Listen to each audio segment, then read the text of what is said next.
Curtis. You so infatuated with my lifestyle. Rick Ross on Joe and Jada. You got him dissing the G-Unit and my man Murder on there. Just imagine if I had the chance to slap 50 Cent with this shit right here. Come get it, 50. The nigga with the dog cheek. What's that nigga name? Uncle Murder. To me, Rick Ross jokes is getting dry. Murder, clean my boat. Yale, mow my lawn. Don't care about none of that. Right? You know, Rick Ross not smacking nobody. He up there talking about smacking somebody. Smacking we saw you in Canada, brother. We saw you run on your peoples and all that. We know you not about that. We seen you run on your people. But now the volume is definitely like Death Row. I don't know what's going on. Shout out to the volume. Yeah, but Ricky Rosetta, your punk ass, and punch him in the chest, he might have a seizure, man. Officer Ricky mad. Yeah, they got Zip the Drip, got Officer Ricky mad. He went on a rant. They said Officer Ricky jumped in the Drake beef because of French, and French still cool with Drake. So Officer Ricky looking kind of stupid. Ross take a shot at you a couple weeks ago about a girl that you're not even with no more. We wearing Travis Scotts all week. Girl. What is it with you and Ross that's just been going on for so long? Nothing else works for him outside of mentioning me. When things get bad, you mention me. It gets covered further. I get covered across the board. They get covered on the hip hop blog. It is what it is. And you watch because I have nothing else to say. You'll just see it happen periodically as it goes. You know, you see that big white elephant, that property he lives at? It costs more than the nightclubs. He's in the nightclubs. What kind of rich cut his own grass? Why are you out there cutting your own grass? You're trying to save money, nigga? You don't want to pay for the lawn to get cut, huh? Ain't nothing wrong with cutting your grass. I'm deciding to your life up. Rick Ross, I'm gonna your life up. 50 Cent just took a direct shot at Rick Ross, calling him broke, and Ross didn't waste a single second clapping back. About the whack rappers that might get out of line and shit. Just imagine if I had the chance to slap 50 Cent with this shit right here. Come on, man. Yo, Family show, Ross. No, I'm just saying. Just imagine that. That's a blessing. I ran out of flag. We just talked about. No. You just mentioned it. No, I'm not talking about him. No, you was. No, I wasn't. Yeah. I caught that. No, the whack rappers running around. I'm sorry for and then you get the. I had nothing with to the $1 million backhand. You feel me? No, I didn't say that. You was talking about 50 Cent, the whack nigga that I'm not even thinking about him. I was talking about a time when. No, I caught that. I called that alley hoop. Yo, Ross, stop. I'm a Wimbayaya nigga. Yeah, Wimbayaya. I'm giving Joe Crack what Joe Crack asked for. The whack rappers, the nigga 50 Cent. I never You threw me the alley hoop on 50, nigga. Come get it, 50. A lot of people be saying 50 Cent is a bully. But listen, hear me out. So Rick Ross went on the podcast. He was on the podcast, Joe and Jada. Now, during this podcast, Fat Joe got to talking about something, but Fat Joe ended up saying, like, yeah, like a lot of these older rappers that's washed up and ain't got no motion. Rick Ross busts out and say, yeah, like 50 Cent. And I guess Rick Ross had on this long ring on his finger, and I guess it's supposed to be worth $1 million. Now, he in the podcast, but Fat Joe tell him, like, nah, that ain't who I'm talking about. We ain't about to do that. You already know Jadakiss, he over there just laughing. Then, next thing you know, Rick Ross like, yeah, I could just take this. Can you imagine me smacking him with $1 million ring? And then Fat Joe tell him again, bro, you doing too much. You reaching. That's not what I'm talking about. You creating some shit that's not here. That's not what I'm talking about. I'm not talking about 50 Cent. Next thing you know, he get to saying, yeah, what's the black motherfucker with the two-tone, his forehead a different color? Talking about Uncle Murder. But then when 50 Cent reply, y'all gonna say 50 Cent bullying. Y'all drop a comment, let me know what y'all. What began as a jab over money quickly escalated into yet another heated chapter in one of hip-hop's longest-standing rivalries. The history with you and 50, is it better now? You guys now friends? Like, do you guys talk now, or is it still no relationship? Nah, homie Wash, we've never been cool. From day one? No. This is a big business you guys are a part of. You guys are two of the heavyweights in the business. I mean, what is there to talk about? A lot of things to talk about. History, the beef. What kind of history? That he couldn't dress? That's all I used to tell him. Yo, you can't dress. You're not really getting no money. You don't own your masters. Eminem saved you. Dr. Dre saved you. All the big names. Rose did it himself. I came in through slip and slide. I had to build this myself. And I'm not speaking down on him because he live in a 2-bedroom apartment, but He lives in a 2-bedroom apartment? 2-bedroom. Catch the alley hoop now. You gotta win by Yama, this bitch. 2-bedroom apartment. Yes, he does. And if he does, what does that say about him? Come on now. Just the alley hoop. Come on now. What does it say about him? You're saying 50 lives in a 2. He just did a big documentary on Diddy that blew up. It was a #1 documentary for like weeks. They just use him. They'll put his name on there, give him $10K, and that's it. He don't own any of that. Anything about Ross and his career that you have any respect for? Oh, no, there's nothing there. There's nothing there. I never wanted to work with him. Look, ask me, do I want a problem? No, I don't think I don't ever want a problem. But when they say they want a problem, I say no problem.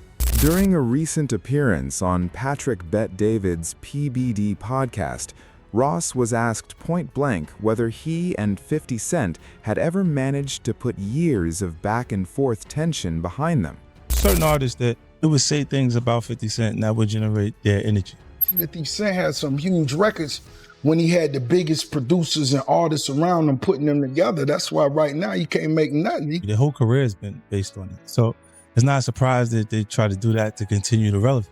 I'm looking going, good luck, because you're trying to sell a CD at the present moment and I'm not trying to sell music. Hey, Curtis Jackson, you more than welcome to bring that Versace Lamborghini to the car show and your little homies. I know them niggas with them niggas, Auntie Murder. Yeah, I know you got a Toyota Tundra. There was no warm exchange, no mutual respect, no pretending the bad blood was ever water under the bridge. The tension in the room was apparent almost immediately. As the interview pressed on, Bet-David brought up 50 Cent's business track record, pointing out that he'd reportedly built an empire worth hundreds of millions of dollars. Ross wasn't buying it, and he made his skepticism clear right away. Then came the line that lit up social media. Ross cracked, "I'll let 50 wash the bottom of my yacht. I don't like to see anything green at the bottom. He can get the scoop, the goggles, the mouthpiece, the fins on his feet, and he could flap like Flipper." It wasn't just a punchline about wealth, it was a pointed dig at 50's standing in the industry. Ross didn't stop there either, going on to question how much actual ownership 50 holds over the very projects that built his name. As Ross put it, he doesn't own power, he doesn't own any of that. His 10 million selling album, Get Rich or Die Tryin', he doesn't own. That's why he never promotes it. He makes nothing. That's where the conversation really intensified, because Ross wasn't just trading insults, he was pushing back on the entire narrative surrounding 50's business empire. When Bet-David cited reports estimating 50's net worth at around $100 million, Ross countered that those figures likely dated back to before 50's well-documented bankruptcy filing, adding even more weight to an already heated back and forth. Officer, they're just rapping like a dealer. That's the point in our culture that you can identify with you actually being who you say you are, doesn't matter. That's the point where if it sounds good, they're fine with it for a short period of time. You can tell they're over it now, but they went for it. Well, you could look at Rick and see he's an unattractive man, so having a baby by a cold girl isn't far-fetched for him. 50, who own your masters? Who own your masters? I buy your masters. You better shut up.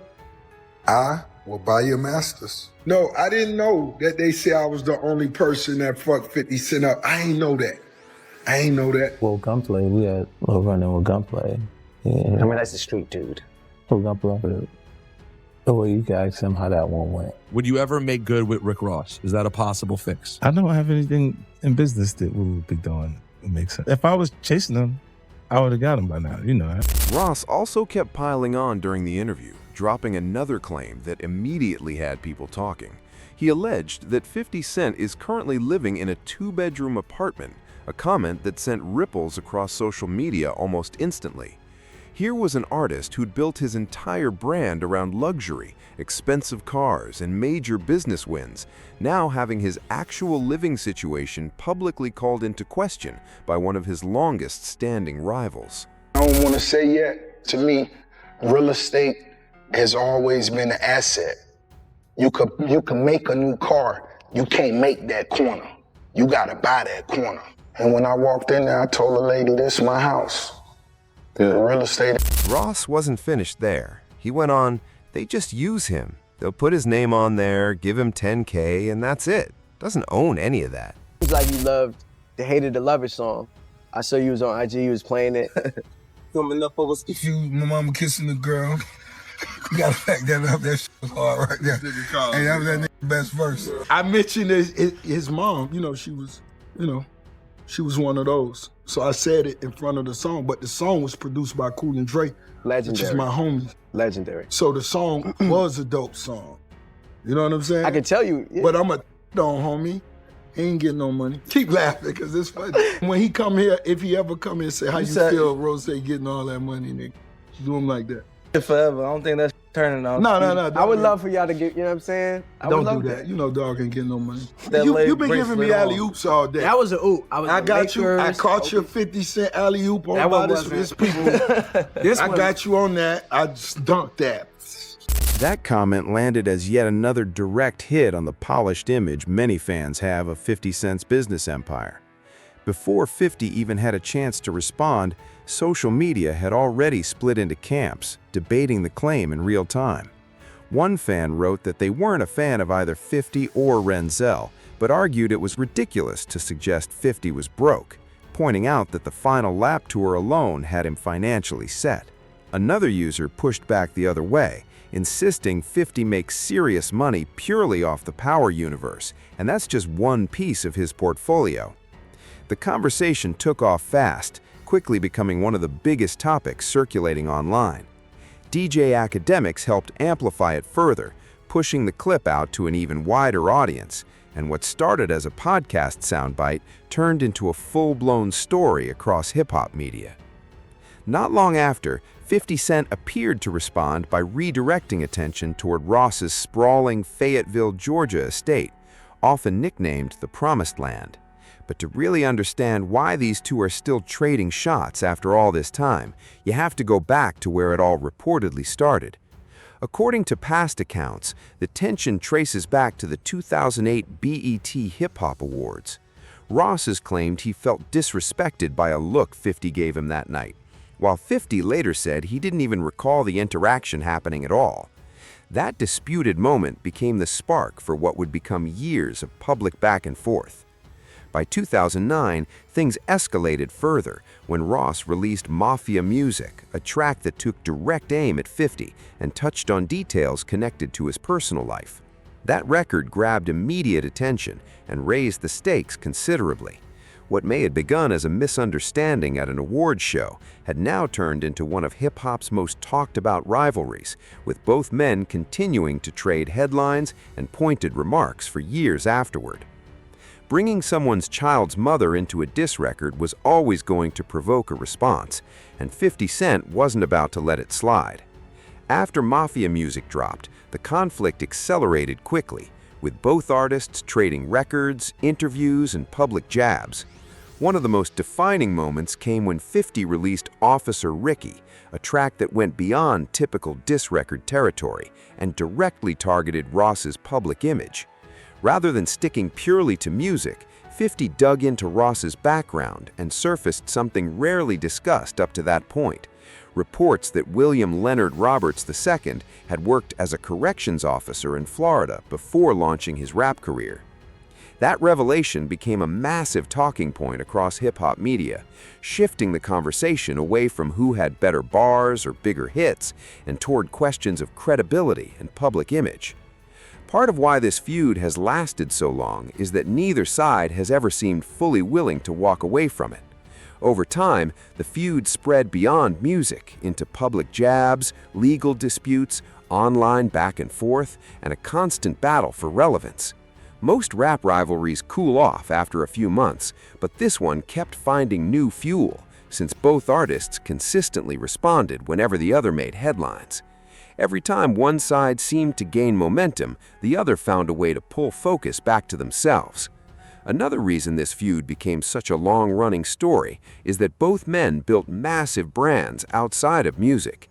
50 Cent became known for his television ventures and broader business empire, while Ross cultivated a larger-than-life persona centered on luxury, real estate, expensive cars, and visible success. That's exactly why conversations about money trigger such a strong reaction between them. These exchanges were never just insults, they were direct challenges to each other's public image and accomplishments. At the core of it all, both men keep pushing the same underlying message, that their success is real, their business empire is legitimate, and they've earned the right to call themselves one of the biggest names in the game. As if the music and public jabs weren't enough, the legal battles between them added even more fuel to the fire. One of the most discussed chapters came in 2015 when 50 Cent filed for bankruptcy following significant financial pressure and a series of legal judgments. Central to that situation was a lawsuit brought by Lastonia Leviston, the mother of one of Rick Ross's children. A jury ultimately awarded her millions of dollars after determining that a private video involving her had been shared without her consent. The case became a major headline at the time and has continued to resurface whenever the 50's finances come up in conversation.